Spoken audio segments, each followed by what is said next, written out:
Hi foodies, welcome to my channel eat needs. ఈరోజు నేను మీతో షేర్ చేయబోయే రెసిపీ కార్న్ కట్లెట్ రెసిపీ అనమాట. దీన్ని కార్న్ టిక్కీ కూడా అంటారు. సో చాలా టేస్టీగా, చాలా యమ్మీగా ఉంటుంది. సో మనకి ఇంట్లో ఈజీగా స్నాక్లా చేసుకొని తినాలనిపించినప్పుడు, లేకపోతే బ్రేక్ఫాస్ట్లా కూడా తినచ్చు అనమాట. సో కార్న్ టిక్కీని సో ఎలా చేయాలనేది ఈ రెసిపీ మీతో చెప్పబోతున్నాను.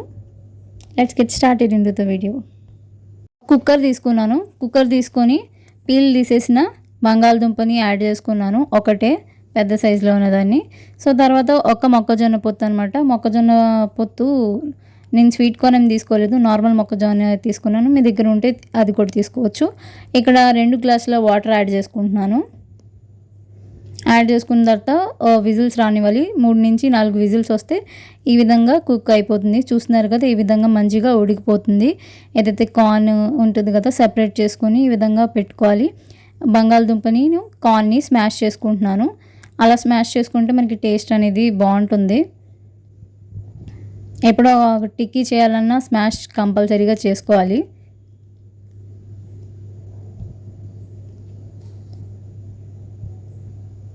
ఇప్పుడు ఇందులోకి నేను 1/2 టీ స్పూన్ సాల్ట్ యాడ్ చేస్తున్నాను. తర్వాత 1/2 టీ స్పూన్ కారం యాడ్ చేస్తున్నాను.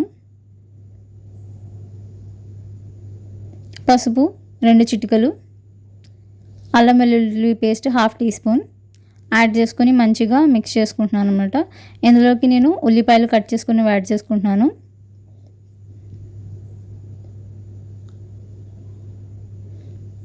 తర్వాత కార్న్ఫ్లోర్ యాడ్ చేసుకుంటున్నాను, 1 స్పూను.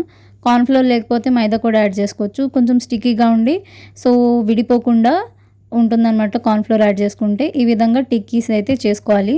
చూస్తున్నారు కదా. తర్వాత ఒక ప్యాన్ పెట్టుకొని ఆయిల్ అనేది వేసుకోవాలి. 2 నుంచి 3 టేబుల్ స్పూన్ ఆయిల్ వేసుకొని ప్యాన్ అనేది మంచిగా హీట్ ఎక్కిన తర్వాత మనం టిక్కీస్ చేసుకున్నాం కదా, ఆ టిక్కీస్ని 1 బై 1 యాడ్ చేసుకోవాలి. సో ఇక్కడ ఒక చిన్న టిప్ చెప్పబోతున్నాను. ఏంటంటే మనకి టిక్కీస్ ఎప్పుడు వేయగానే కదిపేయకూడదు. కింద మంచిగా ఏదైతే టిక్కీ ఉంటుంది కదా, టిక్కీ బాటమ్ అనేది రోస్ట్ అవ్వాలి. రోస్ట్ అయిన తర్వాతే ఫ్లిప్ చేసుకోవాలి. చూస్తున్నారు కదా, ఈ విధంగా అయితే అప్పుడే మనకి పర్ఫెక్ట్ టిక్కీస్ అనేవి రెడీ అవుతాయి. లేకపోతే మొత్తం పేస్ట్ అయిపోతుంది అనమాట. ఈ విధంగా 2 సైడ్స్ మంచిగా కుక్ చేసుకోవాలి. ఇవి తినడానికి చాలా టేస్టీగా యమ్మీగా ఉంటాయన్నమాట. ఎప్పుడైనా ఇంట్లో ఖాళీగా ఉన్నప్పుడు స్వీట్గా చేసుకుని తినాలి అని అనిపించినప్పుడు, లేకపోతే ఎప్పుడైనా సండే స్పెషల్ ఆ టైంలో టిక్కీస్ చేసుకోవచ్చు. లేకపోతే బ్రేక్ఫాస్ట్లో కూడా చేసుకోవచ్చు. అదిరిపోతుంది అనమాట. నేనైతే ఒక్కొక్కసారి బ్రేక్ఫాస్ట్ చేయకపోతే ఈ టిక్కీస్ని బ్రేక్ఫాస్ట్లో చేసుకుంటాను. ఒక 2 సైడ్స్ మంచిగా రోస్ట్ అయిన తర్వాత ఒక ప్లేట్లో ఇలా ట్రాన్స్ఫర్ చేసుకున్నాను అన్ని టిక్కీస్ని. సో ఒకవేళ మీకు వీడియో నచ్చితే లైక్ చేయండి, షేర్ చేయండి, సబ్స్క్రైబ్ చేయండి, మీ ఫ్రెండ్స్ అండ్ ఫ్యామిలీతో షేర్ చేయండి.